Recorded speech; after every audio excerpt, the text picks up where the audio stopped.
આપણે બધા જ લોકોને વાત સમજી લેવી જોઈએ કે રિયલ ઇઝ રેર. જે વસ્તુ સાચી છે, જે વસ્તુ અઘરી છે, એ વસ્તુ રેર પણ એટલી જ છે. જે ગામના ચોરાહો હોય, ગામ હોય, પાદર હોય, ત્યાં 5 માણસો એવા હોય કે હંમેશાની માટે એની પાસે કંઈક ઇન્ફોર્મેશન મોજૂદ જ હોય, હંમેશાની માટે એની પાસે કંઈક જ્ઞાન મોજૂદ જ હોય.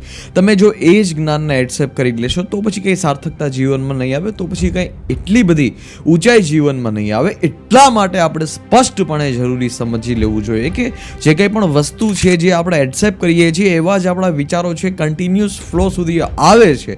એટલા માટે પ્રગતિના પંથ ઉપર સ્પષ્ટપણે વાત જાણી લેવી જરૂરી છે કે આપણા બ્રેઇનમાં આપણે કઈ ઇન્ફોર્મેશન છે એડ કરીએ છીએ. ગામના જે 5 લોકો છે જે કંઈ કામના નથી, હંમેશાની માટે નેગેટિવ વાત કરે છે, અહીંયાની વાત અહીંયા કરે છે, અહીંયાની વાત અહીંયા કરે છે, અને એવી જ ઇન્ફોર્મેશન આપણે જો મગજમાં લેશું, એવી જ ઇન્ફોર્મેશન આપણે જો મગજમાં નાખશું તો કંઈ સાર્થક વાત નહીં બને. આપણે બધા જ લોકોને એ સમજી લેવું જોઈએ કે એ વાતમાં કંઈ માલ નથી, એ વાતમાં કંઈ દમ નથી. અને આ જે દમ વગરની વાત છે, જે ઊંચાઈ વગરની વાત છે, જે સ્પષ્ટતા વગરની વાત છે, જે આધ્યાત્મિકતાથી આપને દૂર લઈ જાય છે, એ વાત છે. જે આપને સ્વયંને પોતાની જાતથી દૂર લઈ જાય છે, એ વાત છે.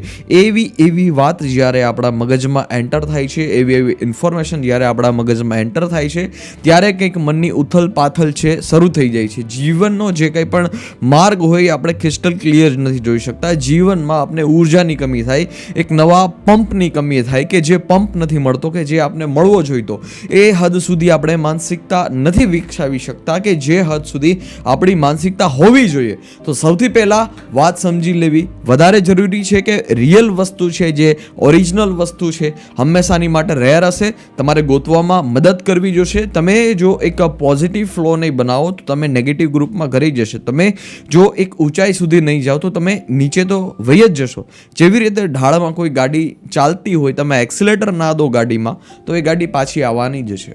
ગાડી પાછી આવવાની જ છે, એમાં કોઈ શંકાને સ્થાન નથી. એવી જ રીતે જો જીવનને આપણે પંપ નહીં દઈએ, જીવનની ઊંચાઈ સુધી જવું છે, નવા ખ્વાબ છે, નવા સ્વપ્ન છે, એને સાકાર કરવા માટે હંમેશાની માટે તમારે એક ફ્લોમાં ચાલવું જોશે. હંમેશાની માટે તમારે એક તીવ્રતામાં ચાલવું જોશે. હંમેશાની માટે તમારે એક ક્લેરિટીમાં ચાલવું જોશે. તમે જેવું વાતાવરણ તમારા બ્રેઇનમાં એન્ટર કરશો એવા જ વિચાર અને એવી જ ઉર્જા તમારી અંદર આવશે. આ સ્પષ્ટપણે જરૂરી છે. તમે કોઈ ગુરુ પાસે જાઓ અથવા તમે કોઈ સાધના કરો તો તમે ફીલ કરી શકો કે તમારું મન છે એકદમ શાંત, સ્ટેબલ છે, ક્રિસ્ટલ ક્લિયર છે, અને કામમાં પણ તમે શ્રેષ્ઠ રીતે મન લગાવી શકો છો. શા માટે? કેમ કે તમે એવા એન્વાયરમેન્ટમાં છો, તમે એવા એન્વાયરમેન્ટમાં છો કે જ્યાં 5 લોકો એવા છે જે ગામની ઘણી બધી વાતો કરે છે, જે નકામની વાતો કરે છે, તો પછી તમે એવા જ ઘડાવા માંડશો.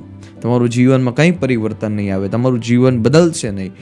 બધા લોકો જીવન બદલવા માગે છે, મોટાભાગના લોકો જીવન નથી બદલી શકતા. એનું મૂળ કારણ શું? સ્પષ્ટ કારણ શું? કેમ કે એને ખબર નથી કે એ જે ઇન્ફોર્મેશન છે એ પોતાના બ્રેઇનમાં એડ કરી રહ્યા છે.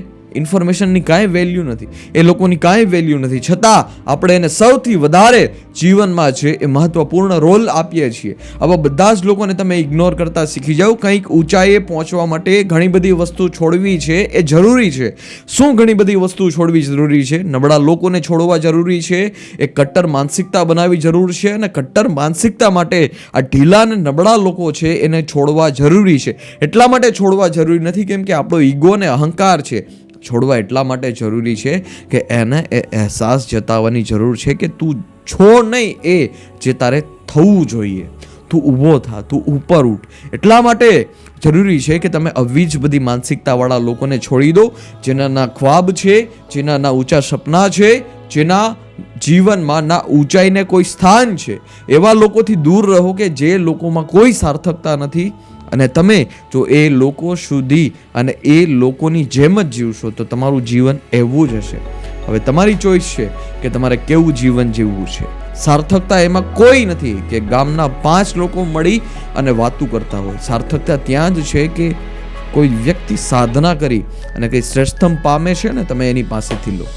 મળતા રહીએ આવા વિડીયો સાથે. ધન્યવાદ. જય હિન્દ. ધન્યવાદ.